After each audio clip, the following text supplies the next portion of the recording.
Hi, we're Quentin Curious Volumes. My name is James. On 9 October 2018, a stabbing occurred at the Bellingshausen Station, a Russian research station on King George Island, Antarctica. The perpetrator was Sergei Savitsky, a 54-year-old electrical engineer. He stabbed Oleg Beloguzov, a 52-year-old welder, in the chest several times. According to some sources, the attack occurred because Beloguzov was giving away the endings of books that Savitsky had taken out from the station's library. It's Tuesday, a Tag Tuesday, and the great channel Book Chat It with Pat has threatened to stab me in the chest several times. No, Book Chat with Pat would never. But she has tagged me on the spoiler tag. So I'm going to do the spoiler tag. Spoiler alert. Well, never mind. So this is an original book tag that was created released 3 years ago by Scott at Gunpowder Fiction and Plot, and Jess at Jess Book Girl TV, fellow Long Islander, recently revived it. So Book Chat with Pat has tagged me. Here's the first prompt. There are 9 of them. First, what do you consider a spoiler? I mean, I generally go with the common sense understanding, something that gives away an important point of the plot before you have gotten to it. Number 2, does the genre you're reading impact what you consider to be a spoiler? Well, certainly. I could probably tell you any, no matter where you are in reading In Search of Lost Time, I could tell you something that happens and it will not be a spoiler, because the point of that book is not, oh, I'm surprised that this thing happened. I mean, there is a little bit of plotty stuff, and in my videos about those volumes of In Search of Lost Time, I give it away, but you're not reading it for the oh my god of it anyway. So yeah, I guess the genre I'm reading does impact what I consider a spoiler. So yeah, we'll leave it at that. If you're reading a mystery and someone, if you're on page 1 and someone's like, the dog walker did it, okay, I mean, there's kind of not, I guess there is a point in reading if it's good, right? If it's a good mystery, it's a good mystery. If it's good writing, it's good writing. And it shouldn't depend on that. But really, some things do. Thrillers, mysteries, yeah. I don't read a lot of thrillers or mysteries, so, but yeah. Let's see. Number 3, all the best bits are in the trailer. Sometimes a synopsis can be too detailed. Do you research books prior to reading them, or do you prefer to know nothing about the books? I usually know something about the books. Do I research them? Sometimes I will. The stuff I read is pretty old, and the plots are generally known. Even if you don't know the plot of Bleak House, it doesn't really, and it is plotty because it's Dickens, but it's slow moving. It's good enough without having to be surprised by twists, and that doesn't mean that a book that depends on twists is inferior. It's just a different kind of reading, and the kind that I don't do a lot of. Now, I really enjoyed reading Gone Girl by Gillian Flynn, right? And this is a book that has a lot of kind of important plot twists. And if someone, told me at the beginning, this is going to happen in the middle of the book, it might have dampened my enjoyment of it.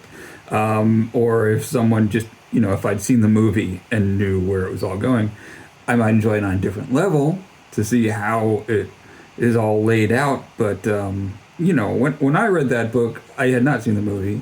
The movie had been out for a few years, but I hadn't seen it. I didn't know really anything about what happens. So I was just kind of on the ride. I was not, and that's usually how I'll read a book like that. I'm taking the ride. I'm not trying to figure it out to prove how smart I am to myself or anyone else.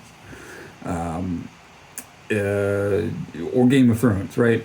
I could read Game of Thrones again, for sure, and we all know what happens at the end of that particular book, and also certain surprising developments in the later volumes, which are pretty well spoiled by now, and I think I could certainly enjoy reading that again, even though it does have these kind of big twists. Let's see. Sometimes the introduction or translator's notes can spoil the ending, especially for classics. Has this ever happened to you? Yeah, I mean, it has, and I can't remember a specific example, other than that it didn't affect my enjoyment of said classic one way or the other. I don't usually read the introduction before I read the book anyway. Sometimes I will skim through it and see if there's anything interesting, or anything is sort of like a historical background, something like that you might need to know to understand what's going on in the book. But usually no. Okay. Name a time somebody spoiled a novel for you. Well, I'll give you one that has probably been spoiled for everyone. And sometimes spoilers will become sort of cultural commonplaces, right?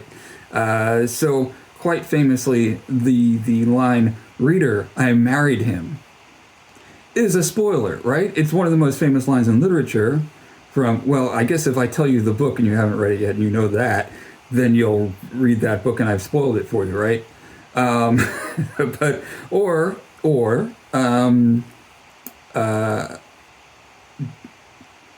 Luke, I'm your father, right? It's one of the most famous lines from pop culture. It's also a massive spoiler for what is, in the earlier movies. So there you go. Sometimes things do get spoiled. It's still good, right? Number 6. Have you ever spoiled a novel for somebody else? I do it all the time on my channel. In one of my early videos, I said something about what happens in Hamlet, and a commenter wrote "Hamlet spoiler," which delighted me. I spoil things a lot on this channel. But I also think I don't really read a lot of books that depend on those surprises. Let's see. If spoilers ruin novels, they don't. Are there some authors or genres you can't reread? Well, yeah, like I just said. Would I reread Game of Thrones knowing what happens? Yeah. Would I reread Gone Girl? Probably. But I mean, I'm not going to. Would I reread most mystery novels that I've read? Not that I read a lot of mysteries. Probably not. I mean, these are the books that can be spoiled are generally the ones that I'm not going to reread. I feel like I'm saying the same thing for each of these prompts. So, spoiler alert, this is a boring video. When reviewing, are you spoiler free? Does this limit your ability to discuss? Well, as I just said, I am not spoiler free. I am spoiler full. And it does not limit my ability to discuss. My inability to talk and my inability to think clearly sometimes limits my ability to discuss. Okay, number 9, shout out. Tell us 5 channels you enjoy and tag them. So there's a channel that started about the same time as mine, and I don't know why he isn't a lot bigger than me, because he's doing great stuff. It's called Genteel Black Hole. He's an English fellow.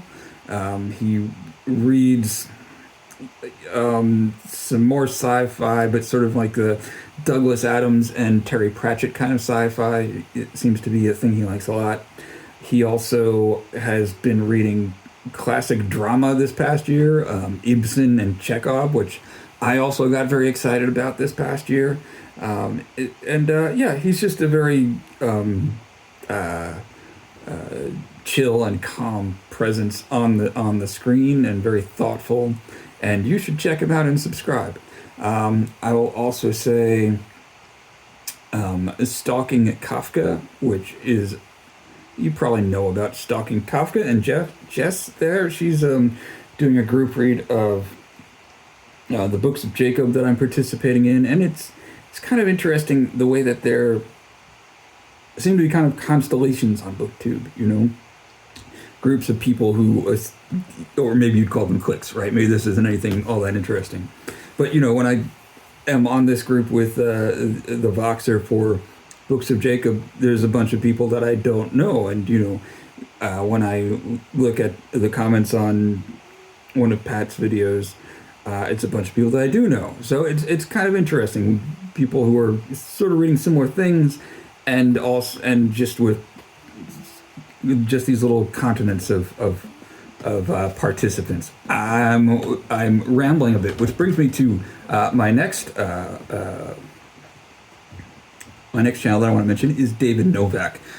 David Novak Reads Poetry is the name of the channel. He's a fellow in Chicago, and despite the name of the title of his channel, he doesn't just read poetry. He talks a lot about history, a lot about Chinese history books, and he is not a person who is afraid to take a long time to say what he wants to say, or to, you know, take a long time to read a book. I think he spent a lot of time last year reading Henry Adams's History of the United States, and now he's reading Francis Parkman's History of the United States. They're very long works, and he reads a lot of Chinese history lately. And he has a lot of interest in Chinese civilization and language, and occasionally he'll read a poem.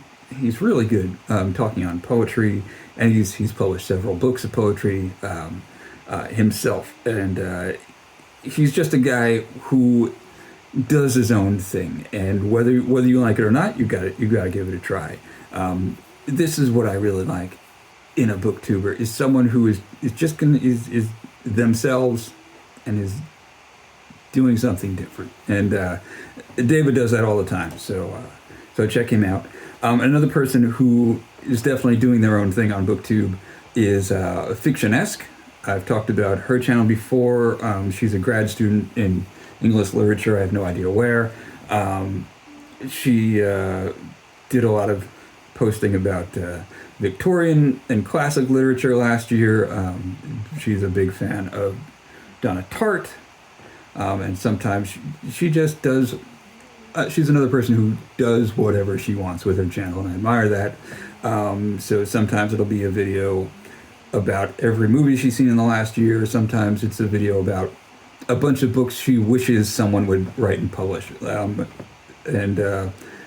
Yeah, just kind of a wide open, I'm just going to do it for myself. And you should check out Fictionesque. And lastly, Heather Reads, another channel that does their own thing. Heather has been doing a very slow read of Middlemarch, and she'll just post a video where she kind of ruminates for half an hour about a particular section of Middlemarch. She occasionally does tags. Maybe she'll do this one.